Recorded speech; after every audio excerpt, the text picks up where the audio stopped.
Halo para pendengar Suyanto.id, ketemu lagi. Mudah-mudahan Anda selalu sehat walafiat dimanapun berada. Masih bersama Suyanto.id, sebuah channel pendidikan untuk berbagi pengetahuan dan belajar sepanjang hayat.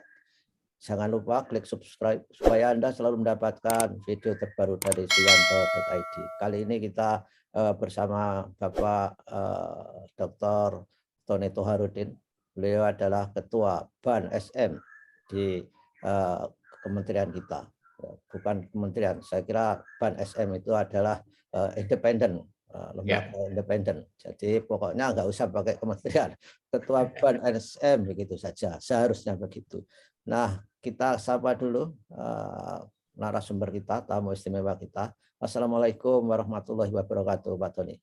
Waalaikumsalam warahmatullahi wabarakatuh, Prof. Ya, sehat, Prof. Ya, sudah lama kita nggak ketemu Pak Tony. Jadi iya. Kan sampai Pak Tony sudah lulus cum laude Universitas COVID. Alhamdulillah ya, sudah mulai reda nih. Ya. Mudah-mudahan. Ya, insya Allah mudah-mudahan. Tapi klaster baru juga sudah mulai di sekolah. Iya, betul. Ya, di Solo dan di mana sudah ada. Mudah-mudahan kita selalu waspada. Nah, Pak Tony, saya mendengar bahwa BAN SM melakukan rekrutmen dan sudah akan ditutup, tapi saya kira kita perlu memberi kabar-kabar mengenai bagaimana proses-proses rekrutmen itu akan dilakukan. Ya. Gimana Pak Tony? Monggo. Ya.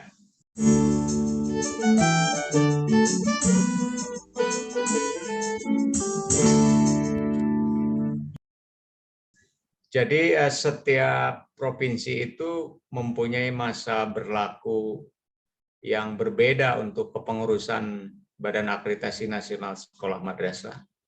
Nah, jadi untuk saat ini ada 9 provinsi yang akan merekrut anggota BAN SM provinsi di daerahnya, yakni Provinsi Sulawesi Utara, karena Sulawesi Utara akan berakhir pada tanggal 30 Desember 2021. Kemudian Provinsi Jawa Timur juga akan berakhir 16 Januari 2022.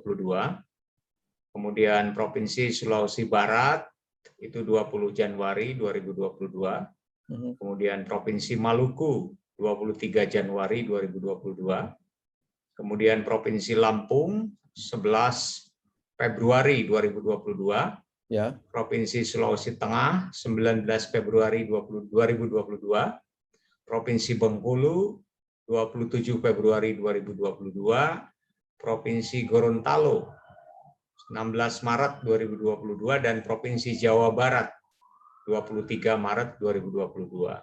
Kami melakukan rekrutmennya akhir tahun ini, sehingga nanti pada saat habis masa kepengurusannya di provinsi itu sudah ada daftar nama yang terpilih nanti, sehingga tinggal mengukuhkan saja pada tanggal yang sudah ditentukan itu. Kalau habisnya itu kan walaupun berbeda sedikit-sedikit tapi kan bervariasi, Pak Tony. Apakah ada pikiran bahwa habisnya itu disamakan secara klaster atau yang seangkatan itu, Pak Tony? Atau tetap mulai 2018 kita menyamakan masa berakhirnya kepengurusan. Ya, seperti di pusat di Desember 2022 nih, tahun depan. Dan di daerah juga sama, menyesuaikan jadi di akhir Desember. Nah, ini yang direkrut 9 provinsi ini nanti berakhirnya barengan. Kita setting seperti itu. Bagus. Jadi yang sehingga nanti pada saat habis itu semuanya sama 31 Desember. Bagus. Jadi yang 9 provinsi direkrut ini adalah sisa yang belum disamakan dari periode lama, Pak Tony, ya? Sebetulnya masih ada di tahun depan, banyak. Mungkin tahun depan itu terakhir melakukan rekrut untuk menyamakan seluruh provinsi masa berakhirnya kepengurusan di provinsi. Dari sisi budgetnya memungkinkan untuk semua yang habis itu pasti harus dipanjang, harus direkrut baru, Pak Tony? Ya, kami sekarang merubah strategi untuk perekrutan anggota ini sesuai dengan Permendikbud yang ditandatangani Pak Muhadjir pada tahun 2018 itu minimum 5, maksimum 15. Oke. Nah, karena kondisi keuangan kita sekarang dan proses bisnis proses akreditasi ini sudah berubah, maka kami merekrut dari 9 provinsi ini minimal 5, maksimal 7 orang. Yang untuk 7 orang itu yang provinsi besar, Jawa Barat dan Jawa Timur.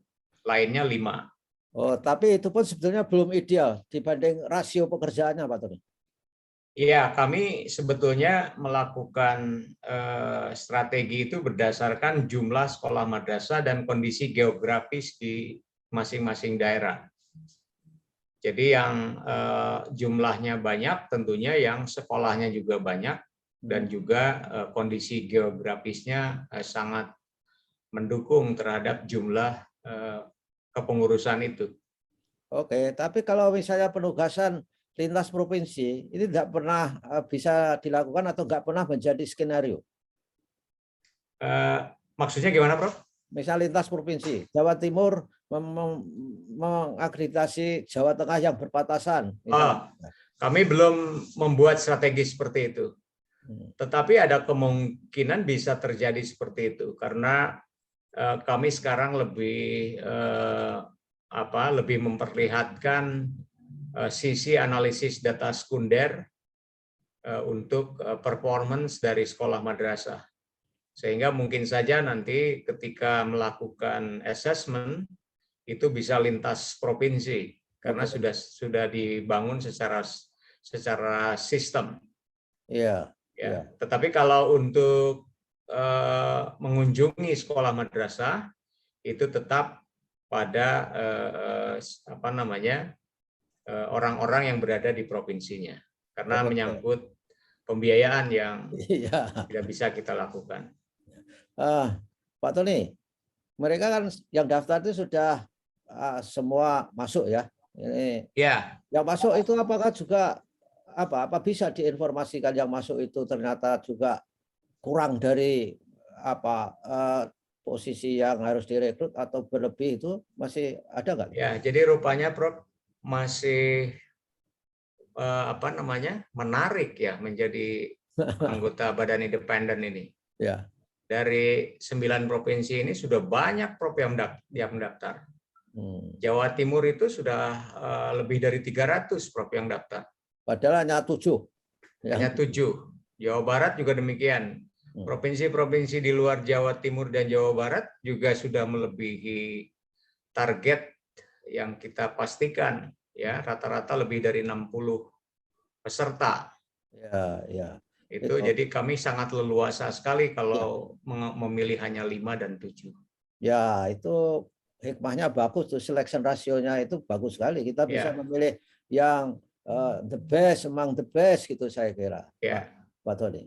Nah, apa saja Pak Tony proses yang harus mereka jalani supaya mereka diberi waktu sampai besok kalau tidak salah untuk 31 Oktober untuk penutupan registrasi, dan kami memberikan kesempatan seluas-luasnya pada unsur dosen, guru, widyaswara pendidikan, widya prada, pengawas sekolah madrasah, organisasi profesi maupun unsur masyarakat pendidikan yang memiliki wawasan, pengalaman, dan komitmen untuk meningkatkan mutu.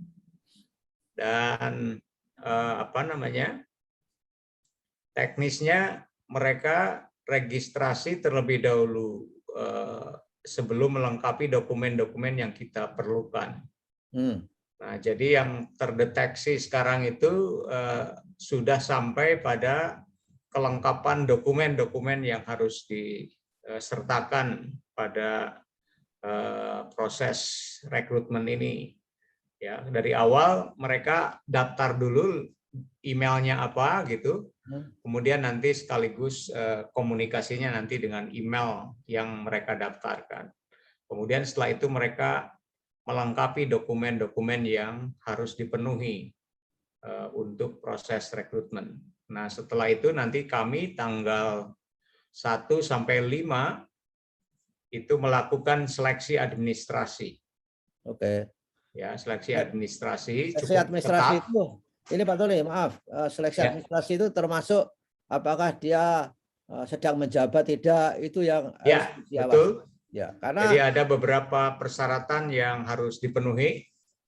Pertama tentunya adalah WNI dibuktikan dengan KTP provinsi setempat. Oke. Jadi kalau kita orang Jawa Barat daftar ke Jawa Timur, nggak bisa. Jadi harus KTP-nya Jawa Timur. Ya. Ya, kemudian juga pendidikan minimal S1. Tidak menduduki jabatan struktural. Ya, kemudian pimpinan di perguruan tinggi atau pimpinan di sekolah atau pimpinan lembaga lain. Pimpinan itu nggak boleh. Nah, yang debatable kemarin pimpinan di perguruan tinggi itu misalnya ketua jurusan itu kan nggak boleh, Pak Tony. Iya, nggak boleh. Kaprodi juga nggak boleh karena kami sudah bisa membayangkan sibuknya mereka ketika menjadi kaprodi atau kadep atau kajur, sehingga tidak boleh mengikuti rekrutmen ini. Kalau pengawas boleh berarti, Pak Tony? Boleh, pengawas, dosen juga boleh, tetapi yang menjabat struktural yang nggak boleh. Oke, termasuk kabit-kabit yang ada di dinas pendidikan jelas nggak boleh? Nggak boleh. Ya. Nah, setelah mereka lolos seleksi administrasi, langkah berikutnya kemudian adalah wawancara terdiri dari berapa kali, Pak Tony? Ya, di dalam seleksi administrasi ada makalah yang harus di-upload ke kami, ya minimal 1000 kata, itu menjadi syarat mutlak.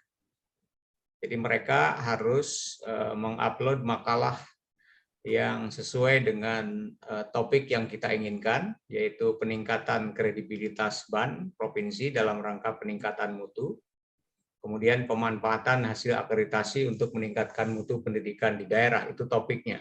Ya. Nah, itu akan menjadi bahan ketika sudah lolos administrasi untuk diwawancarai. Jadi kami tidak ada tes tertulis, hanya ada wawancara. Jadi setelah seleksi administrasi ini, wawancara itu akan dilakukan pada tanggal 22 sampai 23 November.